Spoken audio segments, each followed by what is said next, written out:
भीमा कोरेगांव की लड़ाई 1 जनवरी 1818। स्थाना भीमा कोरेगांव। विजय स्तंभ के पास भीमा नदी के किनारे।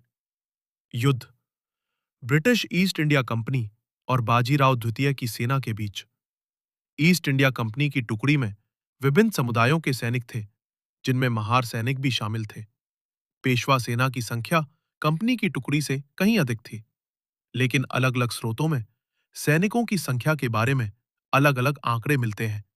इसलिए 500 महार सैनिकों ने 28,000 सैनिकों को हराया वाला दावा इतिहासकारों द्वारा सर्वसम्मति से स्वीकार किया गया तथ्य नहीं माना जाता। सामाजिक पृष्ठभूमि पेशवा शासन के दौरान महार समुदाय सहित कई समूहों को सामाजिक भेदभाव का सामना करना पड़ता था। अंग्रेजों ने अपनी सेना में महार समुदाय के लोगों को भर्ती किया, जिससे उन्हें सैन्य सेवा का अवसर मिला। परिणाम लगभग 12 घंटे तक चले संघर्ष के बाद पेशवा सेना आगे बढ़ने में सफल नहीं हुई और पीछे हट गई।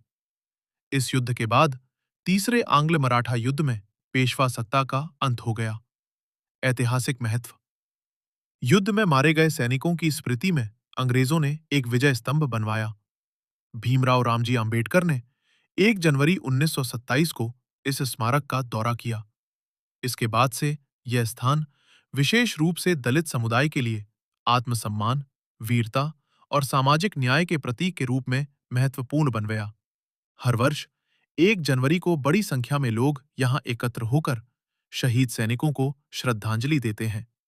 इस प्रकार भीमा कोरेगांव का इतिहास केवल एक सैन्य संघर्ष का इतिहास नहीं है, बल्कि यह भारत में स्मृति, सामाजिक न्याय और विभिन्न ऐतिहासिक व्याख्याओं से भी जुड़ा हुआ विषय है।